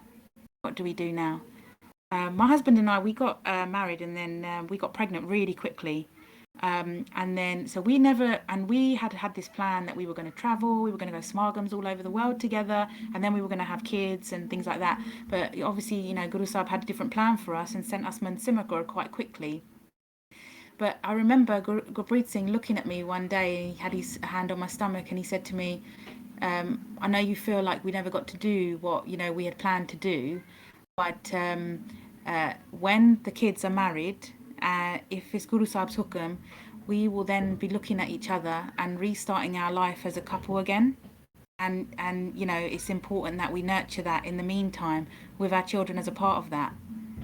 And that's a beautiful thing, because I look forward to that time, if we are given that together, where our children have kind of flown the nest and they're settled, and then we are, going to smargams all around the world. And he always says to me, "You'll be one of those bibis that are going up to everybody, and all these kind of funny things that we say." And so marriage is a really amazing place to be. I really, with Guru Sahib's Kirpa, love being married, because I just feel like I have that permanent Sangat. And I'm just so thankful that I didn't jeopardize that, because I was looking for something that could have grown, which did grow actually afterwards. The love for Gurpreet grew afterwards, but it grew through Sikhi, because he loved the Guru and I loved the Guru. And we had a desire to just grow and become a reflection of our Guru. Our love was just kind of blossomed from that. And that's a love that's very eternal, I feel. And that's what we should be focusing on. Vice Biden Singh, he's got a book called Rangle Sajjan, and there's like stories in there about like Gursikhs in there, like Jeevan Sathis and stuff, and you should read it, because it's really quite profound how they basically have these relationships. But it's basically all based on the Guru, because that's the ultimate foundation.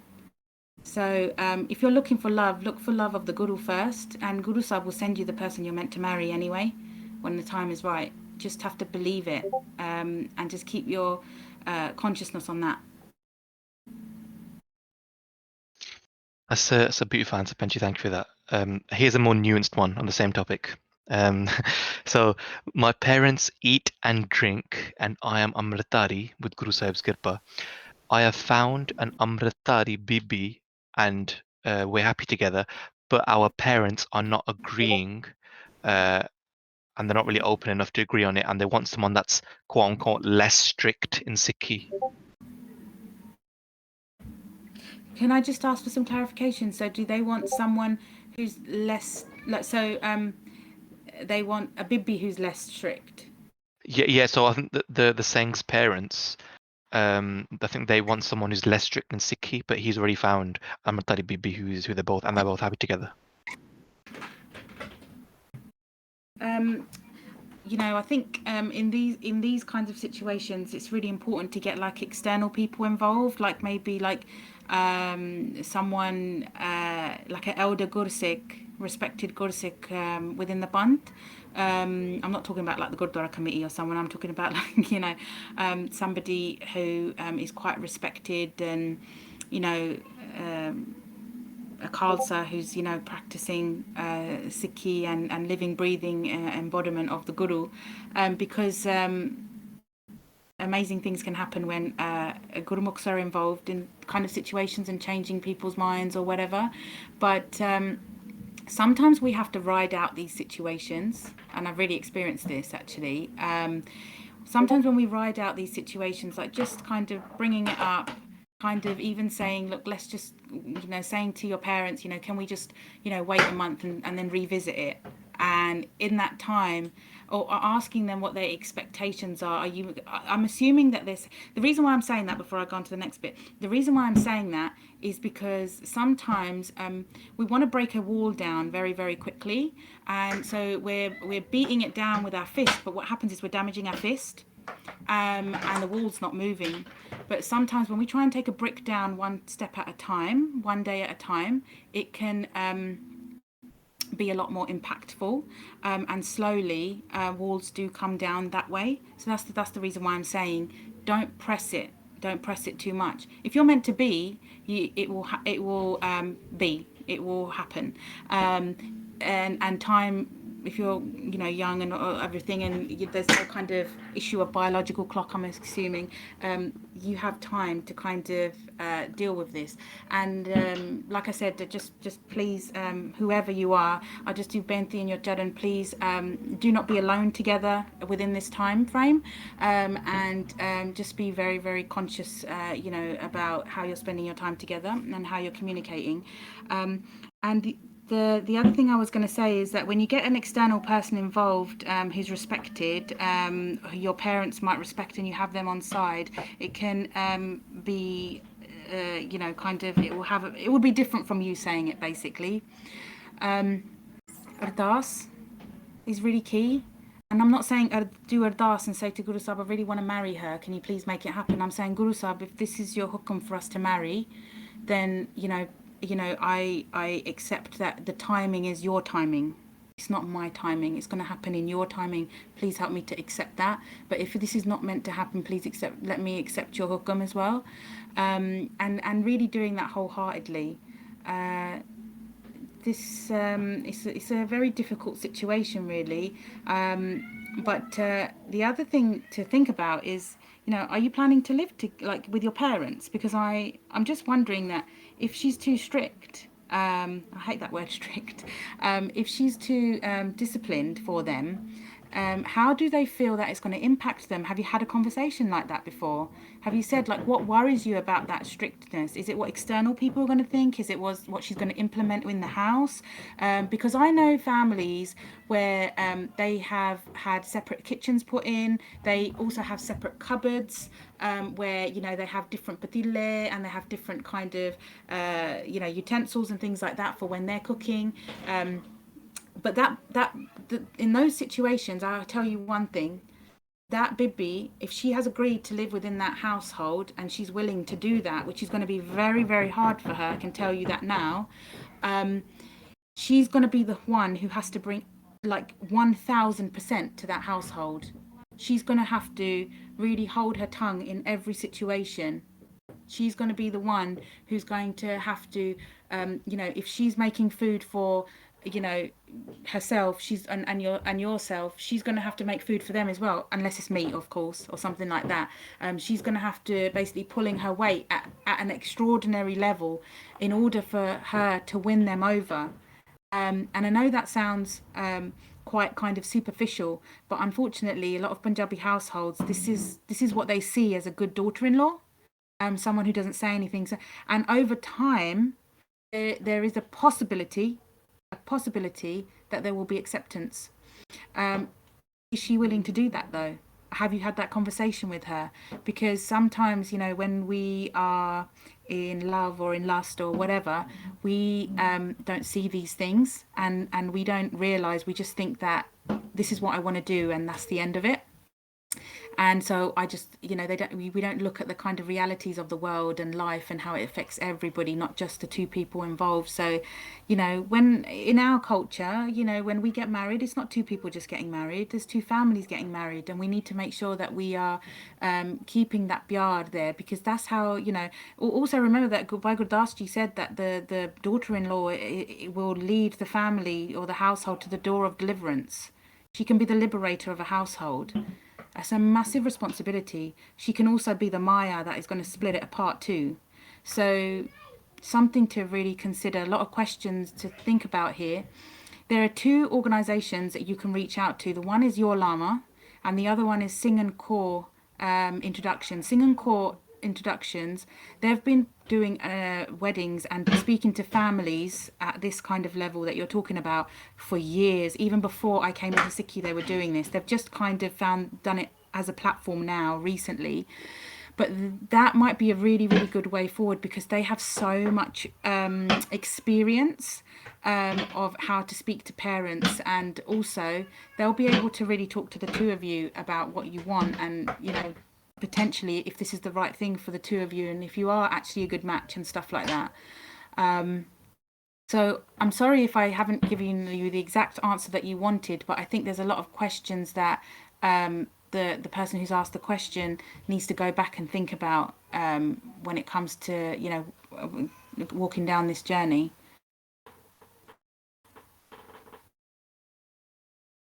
Okay, so we'll let's do one more final question.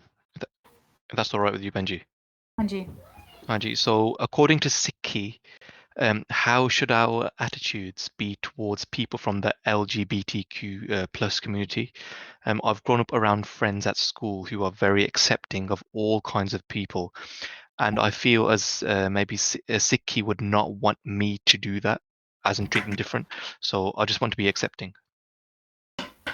So I as you know, like I said, I studied film and media for my degree, and went on to work in the UK and US film industry for 8 years. And obviously, in that industry, there are many people from the LGBTQ community. And to be honest with you, I have some great friends, and I love them so much, and we speak regularly, and I support them, and I love them. Um, for me, it's like, when I think about like Sikhi, I don't really see that you can be a good Sikh and be from that community, because we are here to procreate, and that people from that community are not able to do that naturally. So for me, it doesn't really fit in with Guru Sahib's, what our Guru Sahib, what Gurbani tells me, and how I interpret it. I know many people don't interpret it other people, but saying that, I love my friends who are gay, and some of them who are bisexual, but I don't know if it's because of the people that they are, or I don't know if it's because of who I am, but um, their sexuality doesn't really come up when we have a conversation. Obviously, I don't really, what do you call it, socialize with them as much as I used to, because obviously then I wasn't into Sikhi, so I was going to bars and clubs and things like that with them. Um, but they are quite conservative. They never really talk about anything that's very kami kind of thing. So it's never really been an issue for me personally.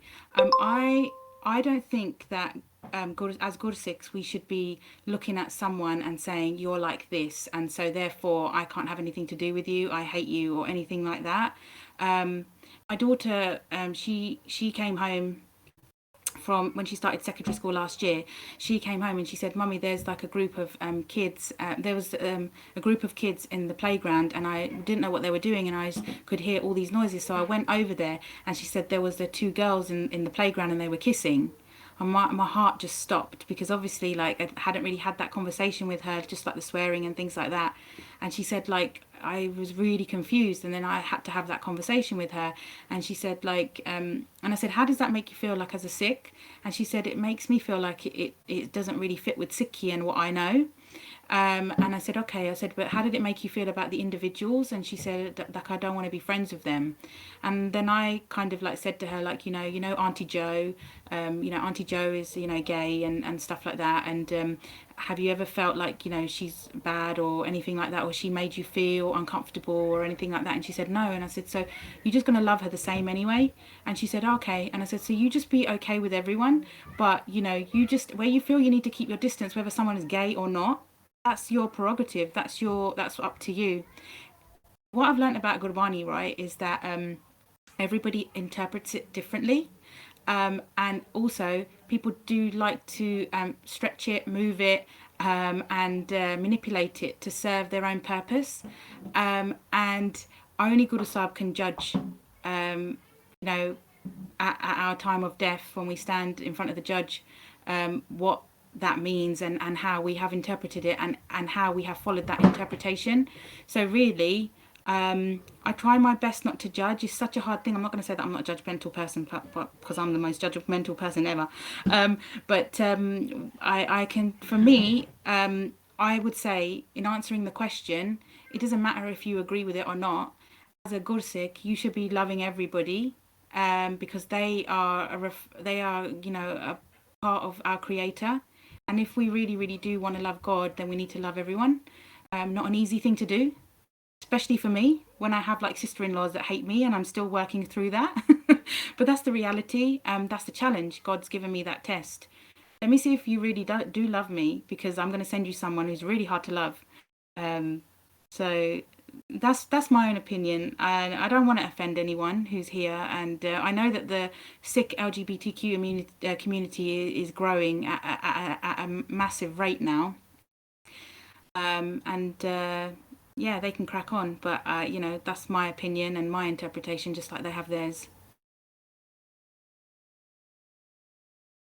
Benji, thank you so much for coming on. I think a lot of people have benefited from your insight, because obviously your experience within marriage and growing up in a Punjabi family and your journey that you shared. I think the Sangat has benefited, and that they're very appreciated what you said a lot. So I was going to Sachi Tada Bahut Dhanwad hai. Thank you so much, Benji.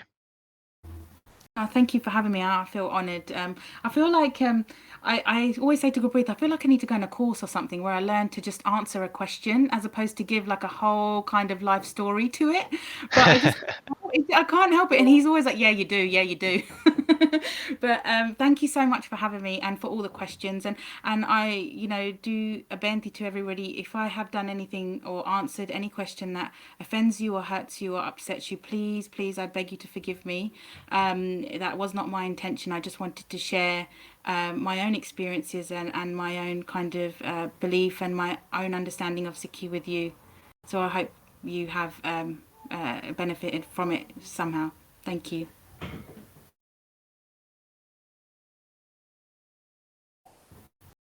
That would be wonderful. I'd be happy to. Thank you so much.